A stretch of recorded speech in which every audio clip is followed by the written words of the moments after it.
Hi, welcome back to Positivity Keys. My name is Laura. I'm super glad that you showed up today. I can't wait to talk to you about the action key, which is the fifth key of the 7 positivity keys.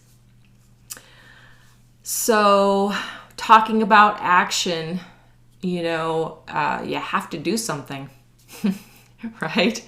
We've been talking about how our thoughts create things, how they are driven by our intentions, how we can visualize and see things happening.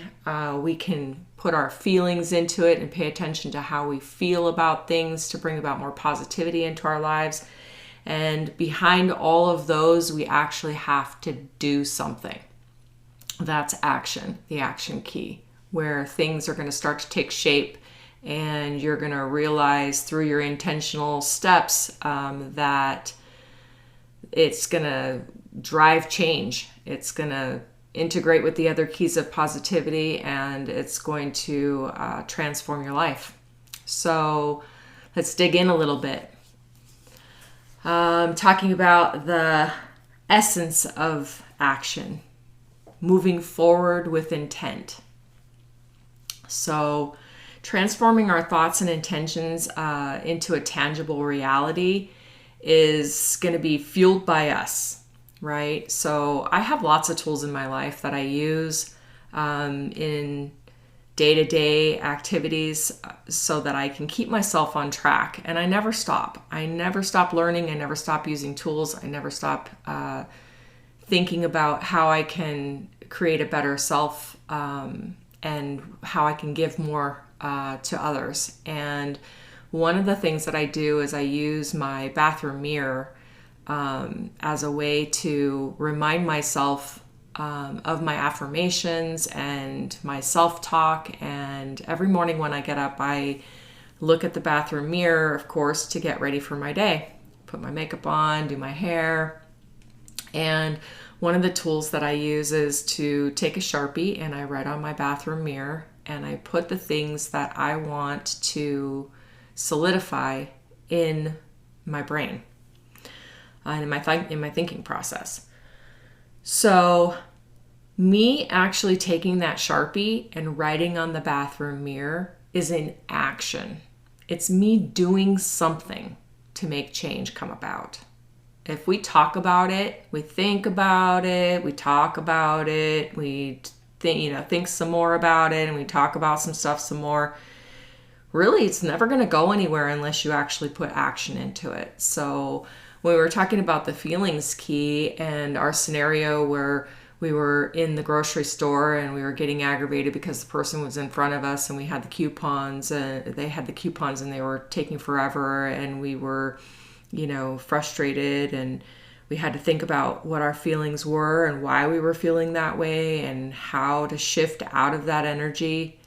The actual shift part, the part where we make ourselves do something, is the action behind it all.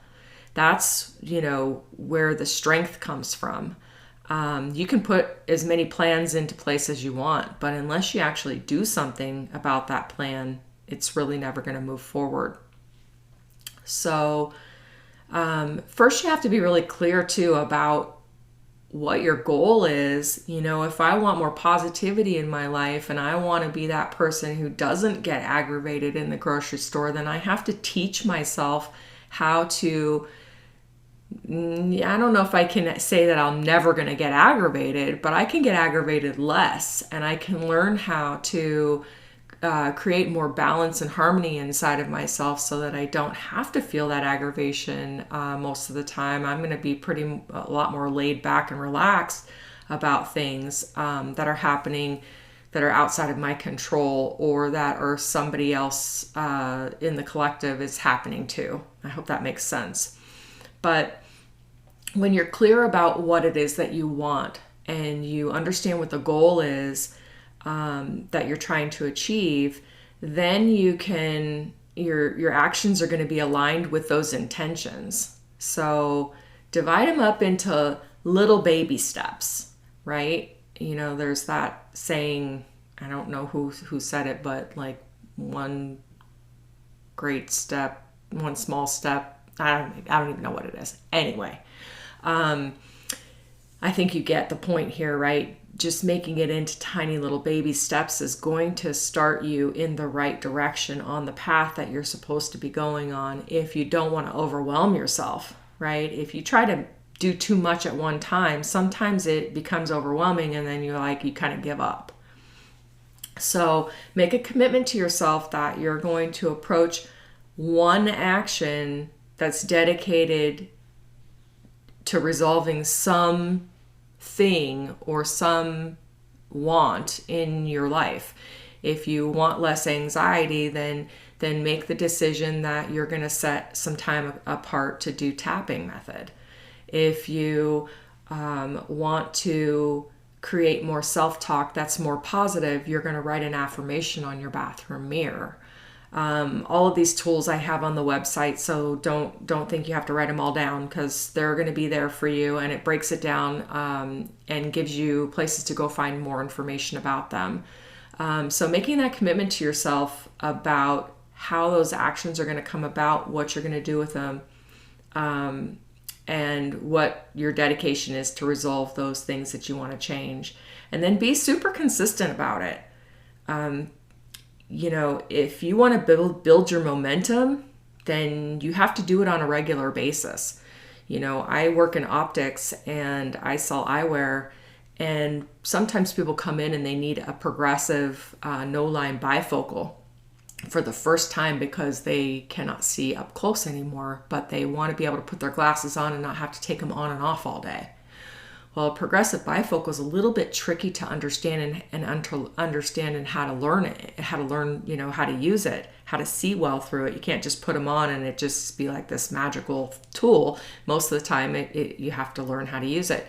So what I tell people is that it takes 21 days to actually form a habit. And about 2 weeks into that is when the ease starts to come about. So if you really want something to change and you really want more positivity in your life, I challenge you to take at least the first 2 weeks and say, this is a set intention. This is my goal. This is where I'm going to have, this is what's going to happen, and I'm going to do this. And then take it and break it up into little baby steps, little small things that you can do each day so that it doesn't overwhelm you.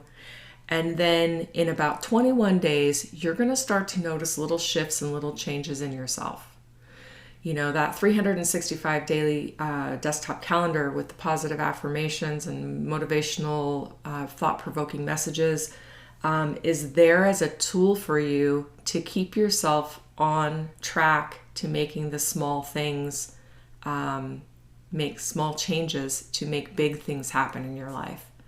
So action is going to be one of the biggest things that you can do to put all those other keys into practice, right? So we're going to start out with our thoughts, and we're going to pay attention to them. We're going to be aware of them. We're going to put our intention behind that. We're going to build our goal and our aim and our purpose. We're going to then visualize it. We're going to see it. We're going to really see it, all the details of what we're actually wanting in our lives to show up. Then we're going to put our feeling behind it. We're going to pay attention to how it makes us feel, the energy that's inside of our body, the goosebumps, the way that gut feeling that you get of whether it's going in the right direction or the wrong direction. We're going to choose that, and then we're going to put actions behind it to make it transform. Okay, so next time we're going to talk about the share key, the 6th key. And until then, thank you so much for being here. Thanks for showing up. I appreciate you so much. You have no idea. I'm blessed to be able to share my knowledge and all the things that I've done and all of the things that I've learned over the years with you. And I'm appreciative of being able to do that. So thanks. Make it a great day.